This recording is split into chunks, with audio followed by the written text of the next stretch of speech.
राम राम भाई सारा ने। तो आज है सोमवार। सुबह सुबह हम सारे जने तैयार होकर निकल जावा मंदिर के ना जानती इन रास्ते में छोड़ के मैं और मेरी फ्रेंड निकल जावा स्कूटी पे।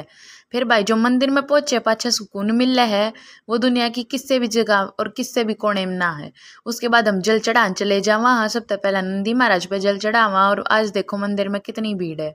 फिर जब लाइट चली जावा और गर्मी तो सबका बुरा हाल हो रहा था। फिर जब जोत लगा देवे थोड़ी रोशनी कर देवे है। फिर भाई मारा भी नंबर आ जावे लाइन में लागे लागे। फिर हम भी भोले बाबा के आगे अपनी दो चार इच्छा दरदा कि कोई सी न कोई सी तो पूरी होवेगी। फिर हम बाहर आकर अपना जोत बत्ती करने लाग जावा और भाई आज तो शानू बड़ी यात्रियाँ सारी विश पूरी करवा के जागी। फिर हम नंदी महाराज से भी अपनी दो चार इच्छा बता दें कि कोई सी न कोई सी आड़ी तो पूरी हो जाएगी। फिर हम बाहर खड़े होकर मम्मी का वेट करा कि मम्मी को डाना आवेंगी।